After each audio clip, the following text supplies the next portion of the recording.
الحمد لله رب العالمين والصلاة والسلام على أشرف الأنبياء والمرسلين نبينا محمد وعلى آله وصحبه أجمعين ومن تبعهم بإحسان إلى يوم الدين أما بعد. قال الله تبارك وتعالى في القرآن المجيد: أعوذ بالله من الشيطان الرجيم، بسم الله الرحمن الرحيم. عالم الغيب فلا يظهر على غيبه أحدا إلا من ارتضى من رسول. کل کے درس میں اللہ تبارک و تعالیٰ کے عالم الغیب ہونے کے متعلق بتایا گیا تھا کہ اللہ ہی غیب کا جاننے والا، غیب کا علم رکھنے والا، پوشیدہ اور ظاہر چیزوں کا جاننے والا ہے، اس کے علاوہ کوئی اور نہیں جانتا. اسی طریقے سے قرآن کریم کی مختلف آیات میں اللہ تبارک و تعالیٰ نے غیب کو اپنے لیے خاص کر رکھا ہے کہ غیب کی باتیں، غیب کی چیزیں صرف اللہ تبارک و تعالیٰ ہی کو معلوم ہے، اللہ ہی اس کا جاننے والا ہے، اس کے علاوہ کوئی بھی نہیں جانتا. اللہ تعالیٰ قرآن کریم میں ارشاد فرماتا ہے: عالم الغیب فلا یظہر علی غیبہ احدا، کہ اللہ ہی عالم الغیب ہے، وہی غیب کا جاننے والا ہے. فلا یظہر علی غیبہ احدا، اور وہ اپنے غیب کو کسی پر ظاہر نہیں کرتا، کسی کو غیب کا علم نہیں دیتا، کسی کو غیب کے ایسی صفات نہیں عطا کرتا جس کے ذریعے سے وہ غیب کے علم کو حاصل کر سکے، غیب کے متعلق جان سکے. الا من ارتضى من رسول، سوائے چند رسولوں کے، ان رسولوں میں سے جسے وہ راضی ہو جائے. اور اسی طریقے سے دوسری آیت میں اللہ تبارک و تعالیٰ نے فرمایا کہ اللہ تبارک و تعالیٰ غیب کی چیزوں کو کسی پر ظاہر نہیں کرتا، غیب کی باتوں کو کسی کو نہیں بتاتا،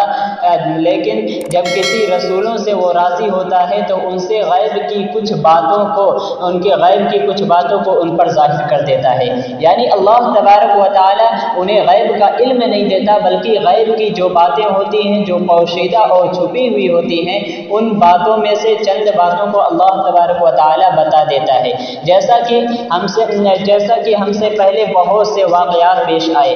جس کے بارے میں ہمیں نہیں معلوم، نبی کریم صلی اللہ علیہ وسلم کو نہیں معلوم، لیکن اللہ تبارک و تعالیٰ نے وحی کے ذریعے سے بتلایا. ہم سے پہلے بہت سی قوموں کو ہلاک کیا گیا، قوم عاد، سمود، اسی طریقے سے فرعون، حامان، نمرود، جو بھی قوموں کو ہلاک کیا گیا یہ ہم سے غائب ہے. لیکن اللہ تبارک و تعالیٰ نے نبی کریم صلی اللہ علیہ وسلم کو وحی کے ذریعے سے بتلا دیا، وحی کے ذریعے سے بتلایا. تو یہ غیب کی چیزیں ہیں جو اللہ تبارک و تعالیٰ نے نبی کریم صلی اللہ علیہ وسلم کو بتایا. لیکن نبی کریم صلی اللہ علیہ وسلم کو بھی ایسی صفت نہیں دی جس سے نبی کریم صلی اللہ علیہ وسلم خود بخود غیب کے علم حاصل کر سکیں، غیب کے متعلق بتا سکیں، بلکہ چند چیزوں کو اللہ تبارک و تعالیٰ نے بتلا دیا. اسی طریقے سے مستقبل میں پیش آنے والے کے بارے میں، مستقبل میں جو معاملات پیش آئیں گے اور اسی طریقے سے جو حالات آئیں گے اور جو بھی امر اور حکم آئے گا، تو اس کے متعلق چند چیزوں کے بارے میں اللہ تبارک و تعالیٰ نے نبی کریم صلی اللہ علیہ وسلم کو بتایا. جیسے کہ قیامت جو آئے گا اس کے علامات ہیں،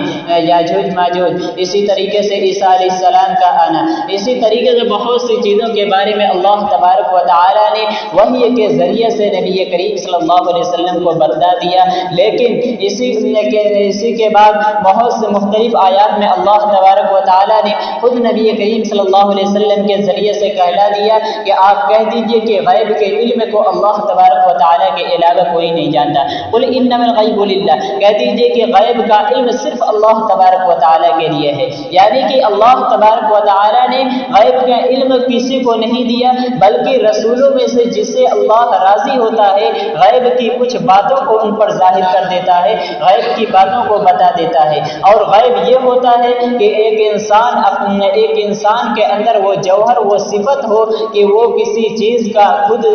بخود علم رکھے. لیکن نبی کریم صلی اللہ علیہ وسلم نے جو ہمیں خبر دی وہ خود اپنی جانب سے نہیں، بلکہ جب اللہ تبارک و تعالیٰ نے وحی کیا، اللہ تبارک و تعالیٰ نے بتایا، اس کے بعد نبی کریم صلی اللہ علیہ وسلم نے ہمیں خبر دی. اسی طرح دوسری جگہ اللہ تبارک و تعالیٰ ارشاد فرماتا ہے: ولا یحیطون بشیء من علمہ الا بما شاء، اور وہ اپنے علم کو محیط نہیں کرتا الا بما شاء، جسے چاہتا ہے، جسے وہ چاہتا ہے۔ وہ اللہ تبارک و تعالی غیب کے علم کو خاص کر رکھا ہے، کسی پر وہ ظاہر نہیں کرتا۔ قل لا يعلم من في السماوات والارض الغیب الا اللہ، کہ اے نبی کہہ دیجئے کہ زمین و آسمان کے بارے میں، جو بھی زمین و آسمان میں ہے، جو کچھ بھی ہے، لا يعلم، اسے کوئی بھی نہیں جانتا، الغیب الا اللہ، سوائے اللہ تبارک و تعالی کے۔ تو اللہ تبارک و تعالی نے قرآن کریم کی مختلف آیات میں اس بات کے خود نبی کریم صلی اللہ علیہ وسلم کے ذریعے سے ہم نے بتلا دیا کہ غیب کا جاننے والا صرف اللہ تبارک و تعالی ہے۔ غیب کا علم کوئی اور نہیں جانتا، اللہ تبارک و تعالی ہی اس کا جاننے والا ہے۔ اور اللہ تبارک و تعالی نے غیب کے علم کو خود خاص اپنے لیے یا مخصوص کر رکھا ہے، یا خاص اللہ تبارک و تعالی کے لیے ہے، اس کے علاوہ کوئی بھی نہیں جانتا، وہ چاہے رسول ہو یا اولیاء ہو، کوئی بھی اس کے متعلق نہیں جانتا۔ اور اسی طریقے سے نبی کریم صلی اللہ علیہ وسلم کو خود اللہ تبارک و تعالی نے کہلوا دیا، اور نبی کریم صلی اللہ علیہ وسلم نے اپنی زندگی میں بھی بہت سے ایسے جگہوں پر اس بات کا اعتراف کیا کہ اللہ کے نبی کو غیب نہیں ہے، اور بہت سے ایسے واقعات بھی ہیں جس سے معلوم ہوتا ہے کہ اللہ تبارک و تعالی نے نبی کریم صلی اللہ علیہ وسلم کو غیب کا علم نہیں دیا، لیکن کچھ وقت میں مخصوص حالات کے پیش آنے پر اللہ تبارک و تعالی نے ایسے باتوں کو بتلایا جو ان سے مخفی تھا، پوشیدہ تھا، غیب کا علم تھا، لیکن اللہ تبارک و تعالی نے ان پر ظاہر کیا۔ لیکن غیب کا علم جاننے والا صرف اللہ تبارک و تعالی ہے، اس کے علاوہ کوئی اور نہیں جانتا۔ اس لیے ہمیں بھی چاہیے کہ ہم غیب کے علم کو صرف اللہ تبارک و تعالی ہی کے لیے خاص کر کے مانیں، اللہ ہی کے لیے یہ خاص ہے، وہی عالم الغیب ہے، وہی چیزوں کا جاننے والا، زمین و آسمان میں جو بھی ہے ان تمام کو جاننے والا، اس کا علم رکھنے والا، اور ان تمام چیزوں کا احاطہ کرنے والا صرف اللہ تبارک و تعالی ہے، اس کے علاوہ کوئی اور نہیں ہے۔ الہ العالمین سے دعا ہے کہ رب العالمین جس طریقے سے علم غیب کا ہمیں عقیدہ رکھنے کا حق ہے، اسی طریقے سے ہمیں یہ عقیدہ رکھنے کی توفیق عطا فرما کہ اللہ ہی عالم الغیب ہے، وہی غیب کا جاننے والا ہے، اس کے علاوہ کوئی اور نہیں جانتا۔ وآخر دعوانا الحمد للہ رب العالمین۔